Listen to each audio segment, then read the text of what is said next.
Hi friends, welcome to Chennai R S kitchen. நான் இன்றைக்கி சூப்பரான கமகமன்னு மொளமொளன்னு கத்திரிக்காய் பொரியலும் பருப்பு ரசமும் செஞ்சுருக்கேன். பாருங்கள், பார்க்கவே சாப்பிட்ணும் போல் இருக்குது, அவ்வளோ சூப்பராக இருக்குது.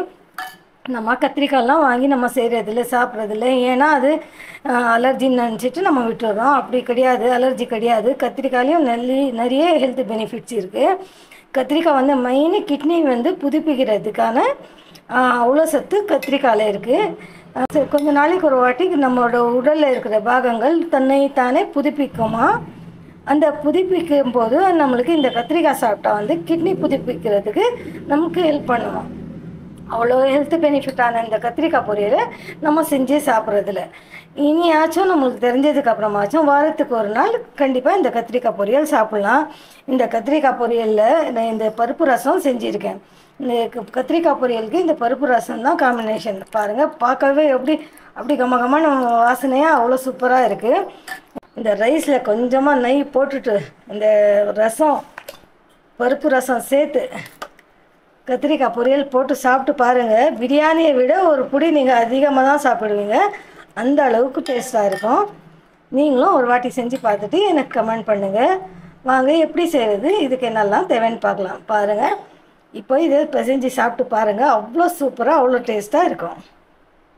பாருங்கள் ஃப்ரெண்ட்ஸ், இப்போ சூப்பரான ஹெல்த் பெனிஃபிட்டான கத்திரிக்காய் பொரியல் செய்கிறதுக்கு என்னெல்லாம் தேவைன்னு பார்த்துக்கலாம். 1/4 கிலோ கத்திரிக்காய் எடுத்திருக்கேன். ப்ளூவாக கலராக இருக்கும் அந்த கத்திரிக்காய் தான். இதை நீல வாக்கில் நம்ம கட் பண்ணியிருக்கோம். நீல வாக்கில் கட் பண்ணால் கொஞ்சம் பார்க்க அழகாக இருக்கும்னு சொல்லிட்டு கட் பண்ணியிருக்கேன். வெறும் 1/4 கிலோ மட்டும்தான். அதுக்கு மீடியம் சைஸில் ஒரு வெங்காயம், மீடியம் சைஸில் ஒரு தக்காளி, அப்புறம் வாசனைக்கு ஒரு பச்சை மிளகாய். இது காரத்துக்கு நம்ம வந்து சில்லி ஃப்ளக்ஸ் தான் போட போகிறோம். அப்புறம் வந்து கடுகு, கருவேப்பிலை, உப்பும் ஆயிலும் நான் சேர்க்கும் போதே உங்களுக்கு காட்டுறேன். இதுக்கு தேவையான மசாலா இவ்வளோ தான். வாங்க எப்படி செய்கிறதுன்னு பார்க்கலாம். பாருங்கள் ஃப்ரெண்ட்ஸ், இப்போ இந்த பொரியலை வந்து நான் இந்த கடாயில் தான் செய்ய போகிறேன். தேவையான அளவு நம்ம ஆயில் சேர்த்துக்கலாம். ஆயில் ரொம்ப நிறைய தேவை கிடையாது, கொஞ்சம் கம்மியாக இருந்தாலே போதும். பாருங்கள், ஒரு 4 டீஸ்பூன் அளவுக்கு நான் சேர்த்துருக்கேன். இந்த ஆயில் கொஞ்சம் காயட்டும். இது கத்திரிக்காயெல்லாம் நம்மளுக்கு மதிக்கிறதே இல்லை, நம்ம பருப்பு சாம்பாரில் போட்டுடுறோம், அப்புறம் அவ்வளோதான். இல்லைன்னா கத்திரிக்காயெல்லாம் செய்கிறதே கிடையாது. இதில் இருக்கிற பெனிஃபிட்ஸ் எல்லாம் பார்த்தோம்னா நம்ம வாரத்துக்கு ஒரு வாட்டியாச்சும் நம்ம கண்டிப்பாக இந்த மாதிரி செஞ்சு சாப்பிட்லாம். பாருங்கள், ஆயில் காஞ்சிடுச்சு. இப்போ கடுகு, சில்லி ஃப்ளக்ஸ், கருவேப்பிலை நான் சேர்த்துட்டேன். கடுகு மட்டும் பொரிஞ்சால் போதும், கருவேப்பிலெலாம் கலர் சேஞ்ச் ஆக தேவையில்லை. இப்போ வெங்காயம் சேர்த்துக்கலாம். வெங்காயம் கொஞ்சம் வதங்கி பிங்கிஷாக மாறின உடனே நம்ம தக்காளி சேர்த்துக்கலாம். ரொம்ப ஈஸி தான். இவ்வளோ ஈஸியான பொருள், இவ்வளோ கம்மியான விலையில் இருக்கிற பொருள் நம்ம செஞ்சு சாப்பிட்றதில்ல. இதெல்லாம் ஒரு டிஷ்ஷனே நம்ம எடுத்துக்கிறதில்ல. இதெல்லாம் செஞ்சு சாப்பிட்டவங்கலாம் மாஷாஅல்லாஹ் நல்லா தான் இருக்காங்க.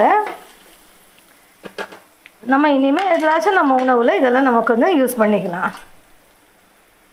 இந்த பச்சை மிளகாவை கொஞ்சம் கீறி போட்டுருவேன். இப்போ நம்ம இது கொஞ்சம் நம்மளுக்கு இந்த பொரியல் வந்து மஞ்சள் கலராக இருக்கணும், அதனால மிளகாத்தூள் சேர்க்கலை, நான் சில்லி ஃப்ளக்ஸ் சேர்த்துட்டேன். இப்போ தக்காளியும் மஞ்சளும் சேர்த்தாச்சு. எப்போவும் மாதிரி தான் தக்காளி போட்ட உடனே நான் உப்பு சேர்க்க போகிறேன். கத்திரிக்காய்க்கு தேவையான அளவு உப்பு நான் இப்போவே சேர்த்துடுவேன். உப்பு சேர்த்தோன்னா தக்காளி கொஞ்சம் சீக்கிரமாக மசிஞ்சிடும். ரொம்ப சிம்பிள், ரொம்ப ஈஸி, டேஸ்ட்டும் சூப்பராக இருக்கும். டெய்லி கறி, மீன், கோழின்னு அதே மாதிரி சாப்பிடாம இந்த மாதிரி வெஜிடபிளும் நம்ம செஞ்சு சாப்பிட்டோம்னா நம்மளுக்கு ஹெல்த்து கொஞ்சம் ஆரோக்கியமாகவும் இருக்கும், சேம் டைம் செலவும் கொஞ்சம் கம்மியாக இருக்கும். இப்போ இதை நல்லா மிக்ஸ் பண்ணி வச்சிடலாம்.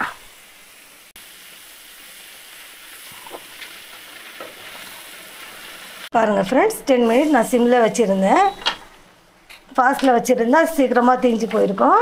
அதனால் சிம்மில் வச்சுருந்தனால கரெக்டாக சூப்பராக வந்திருக்கு மாஷாஅல்லாஹ். அவ்வளோதான். நம்ம உப்பு, புளிப்பு, காரம் எல்லாமே நம்ம ஸ்டார்டிங்லேயே போட்டாச்சு. இப்போ எதுவும் செக் பண்ணவும் தேவை கிடையாது. அவ்வளோதான், நம்மளோட ஹெல்தியான சூப்பரான கத்திரிக்காய் பொரியல் ரெடி ஆகிடுச்சு. இப்போ கடைசியாக கொஞ்சம் கொத்தமல்லி தூவிட்டு நான் இதை டிஷ் அவுட் பண்ண போகிறேன். அவ்வளோதான். இது ஒரு பக்கம் அப்படியே இருக்கட்டும். இப்போ நம்ம பருப்பு ரசம் செஞ்சுக்கலாம். பாருங்கள் ஃப்ரெண்ட்ஸ், இப்போ வந்து நம்ம சூப்பராக கத்திரிக்காய் பொரியல் செஞ்சாச்சு. இப்போ பருப்பு ரசம் செய்யலாம். ஒரு 2 டீஸ்பூன் அளவுக்கு பருப்பு எடுத்து நான் வேக வச்சு கடைஞ்சி எடுத்து வச்சுருக்கேன். பாருங்கள், பருப்பு வந்து கடைஞ்சது இது. இதில் மஞ்சள் எதுவுமே சேர்க்கலை.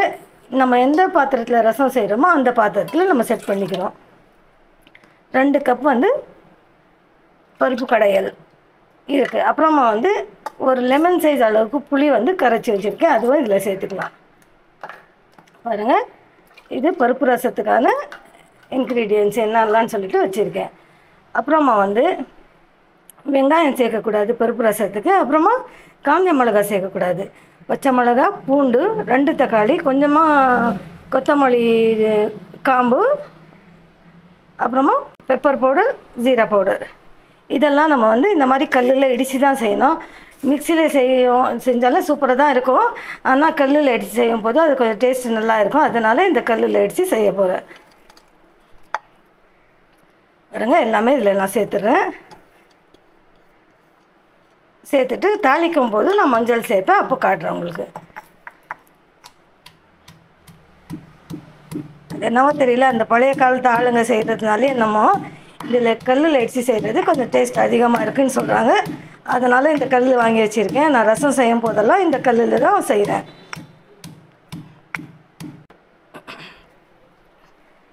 பாருங்கள், இது ஓரளவுக்கு இது நான் இடித்தாச்சு. இப்போ இதிலே தக்காளியும் சேர்த்துக்கிறேன். தக்காளியும் சேர்த்துட்டு நல்லா கொஞ்சம் குறைப்பாக நம்ம இடித்து எடுத்துக்கலாம். பாருங்கள் ஃப்ரெண்ட்ஸ், பாட்டி காலத்து ஸ்டைலில் மாஷல்லா நான் இந்த உரலில் எல்லாமே இடிச்சியாச்சு. அரசல் புரசலாக கொஞ்சம் குறைப்பாக இடித்தாச்சு. இப்போ இந்த மசாலாவே நம்ம இதில் சேர்த்துக்கலாம். நம்ம எதில் நம்ம ரசம் வைக்கிறோமோ அதுலேயே நம்ம சேர்த்துக்கலாம். சேர்த்துட்டு எல்லாமே செட் பண்ணிவிட்டு நம்மளுக்கு எவ்வளோ தண்ணி வேணுமோ எல்லாமே கீழே வச்சு நம்ம செட் பண்ணிக்கணும். அதுக்கப்புறம் தான் கொதிக்க விடணும். இப்போ நான் இதில் இன்னும் கொஞ்சம் தண்ணி சேர்க்க போகிறேன். புளி கரைச்சல், அப்புறமா பருப்பு, நம்ம இடித்த மசாலா எல்லாமே சேர்த்தாச்சு. இன்னைக்கு இந்த அளவு இருந்தால் போதும். இன்னும் கூட தண்ணி சேர்க்கணுன்னாலும் சேர்க்கலாம். அவ்வளோதான், இது எல்லாமே ரெடி பண்ணாச்சு. இப்போ கடைசியாக நான் உப்பு போட்டுட்டு இதில் தாளித்து இதில் கொட்டி பொங்க வைக்க போகிறேன். வாங்க எப்படின்னு பார்க்கலாம். பாருங்கள், ஒரு 4 ஸ்பூன் அளவுக்கு நான் ஆயில் சேர்த்துருக்கேன். இந்த ஆயில் காஞ்ச உடனே கடுகு, சீரகம், கருவேப்பிலை நம்ம இது எல்லாமே சேர்த்துக்கலாம். இது கொஞ்சம் பொரிஞ்ச உடனே கொஞ்சம் மஞ்சள் தூள் சேர்த்துக்கலாம்.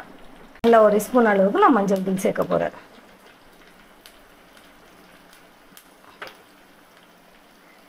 மஞ்சள் தூள் சேர்த்தாச்சு. இப்போ இது நம்ம செட் பண்ணி வச்சுருக்கிற பாத்திரத்தை நம்ம ஸ்டவ்வில் வச்சுட்டு இப்போ இதில் கொட்டிக்கலாம்.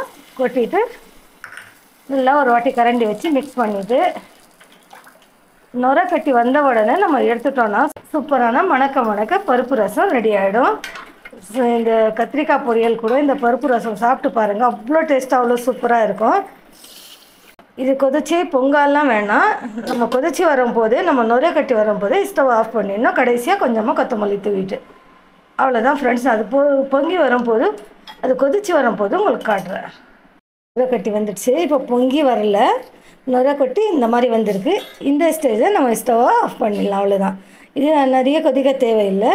நம்மளுக்கு பருப்பு ஆல்ரெடி வெந்துடுச்சு. புளி வந்து இந்த அளவுக்கு கொதிச்சா போதும். இப்போ நம்ம ஆஃப் பண்ணிடலாம். கடைசியாக கொஞ்சமாக மேலே கொத்தமல்லி தூவிட்டு ஸ்டவ் ஆஃப் பண்ணிடலாம். அவ்வளோதான், நம்மளுக்கு சூப்பரான பருப்பு ரசம் ரெடி ஆகிடுச்சு. அவ்வளோதான் ஃப்ரெண்ட்ஸ், என்னோடய ஸ்டைலில் சூப்பராக கத்திரிக்காய் பொரியலும் பருப்பு ரசம் கமன்னு இடித்து போட்ட பாட்டி காலத்து ரசம் செஞ்சாச்சு. என்னோட இந்த வீடியோ உங்களுக்கு பிடிச்சிருந்தா என் வீடியோவை லைக் பண்ணுங்கள், ஷேர் பண்ணுங்கள், கமெண்ட் பண்ணுங்கள். ஃபஸ்ட் டைம் பார்க்குறீங்கன்னா ப்ளீஸ் சப்ஸ்கிரைப் பண்ணுங்கள். தேங்க்யூ.